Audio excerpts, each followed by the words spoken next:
ನಮಸ್ಕಾರ ಸ್ನೇಹಿತರೆ, ದೇವೀಸ್ ಕೆಫೆ ಚಾನಲ್ಗೆ ಸ್ವಾಗತ. ಇವತ್ತು ನಾವು ಮಸ್ಸೊಪ್ಪು ಸಾರು ಮಾಡೋಣ. ಅದಕ್ಕೆ ಏನೇನು ಸಾಮಗ್ರಿಗಳು ಬೇಕಂತ ಹೇಳ್ತೀನಿ.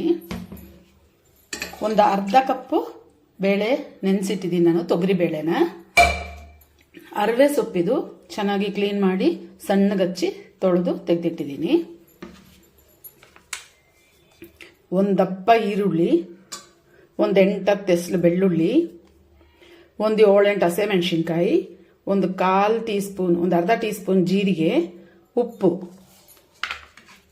2 ದಪ್ಪ ಟೊಮೆಟೊ ಹಚ್ಚಿಟ್ಕೊಂಡಿದ್ದೀನಿ, ಅರಿಶಿನ ಪುಡಿ, ಸ್ವಲ್ಪ ಎಣ್ಣೆ. ಇದೆಲ್ಲ ಸೇರಿಸಿ ಒಟ್ಟಿಗೆ ಹಾಕಿ ಎಣ್ಣೆ ಹಾಕಿ 3 ವಿಸಿಲ್ ಬರೆಸಿ ಆಮೇಲೆ ಓಪನ್ ಮಾಡಿ ಒಗ್ಗರಣೆ ಹಾಕೋದು. ಹೇಗೆ ಮಾಡೋದಂತ ನೋಡೋಣ ಬನ್ನಿ. ಇದನ್ನೆಲ್ಲ ಹಾಕ್ತಾ ಇದ್ದೀನಿ. ಟೊಮೆಟೊ, ಈಗ ಈ ಹಚ್ಚಿಟ್ಕೊಂಡಿರೋಂಥ ಸೊಪ್ಪು, ಇದಕ್ಕೊಂದು ಚಮಚ ಆಗುವಷ್ಟು ಎಣ್ಣೆ, ಇಷ್ಟು ಹಾಕಿ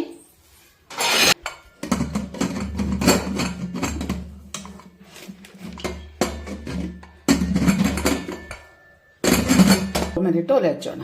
3 ವಿಸಿಲ್ ಬಂದಮೇಲೆ ಓಪನ್ ಮಾಡಿ ನೋಡೋಣ. ನೋಡಿ ಸ್ನೇಹಿತರೆ, ಕುಕ್ಕರ್ ಇಟ್ಟಿದ್ದೀನಿ, ಇದಾಗಲಿ, ಓಪನ್ ಮಾಡೋಣ.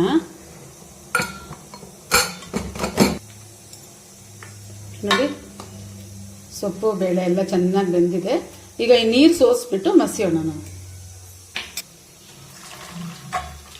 ಚೆನ್ನಾಗಿ ಮಸಿಬೇಕು. ನೋಡಿ ಸ್ನೇಹಿತರೆ, ಇದು ಮಸ್ತಿದೆ. ಚೆನ್ನಾಗಿ ಮರಳಿಸೋಣ. ಬೇಕಾದ್ರೆ ಈ ಟೈಮಲ್ಲಿ ಸ್ವಲ್ಪ ಹುಣಸೆಹಣ್ಣು ಹಾಕೋಬಹುದು, ಹುಳಿ ಬೇಕಾದವರು.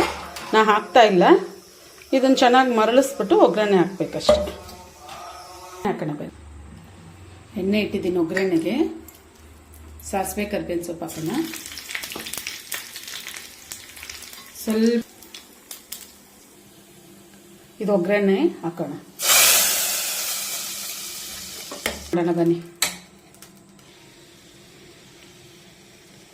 ನೋಡಿ ಸ್ನೇಹಿತರೆ, ರುಚಿಯಾದ ಟೇಸ್ಟಿಯಾದ ಮಸ್ಸೊಪ್ಪು ಸಾರು ರೆಡಿ ಇದೆ. ನೀವು ಟ್ರೈ ಮಾಡಿ ಹೇಗಿದೆ ಅಂತೇಳಿ. ದೇವೀಸ್ ಕೆಫೆ ಯೂಟ್ಯೂಬ್ ಚಾನಲ್ ಸಬ್ಸ್ಕ್ರೈಬ್ ಮಾಡಿ, ಲೈಕ್ ಮಾಡಿ, ಶೇರ್ ಮಾಡಿ, ತಪ್ಪದೆ ಕಮೆಂಟ್ ಮಾಡಿ. ಬಾಯ್.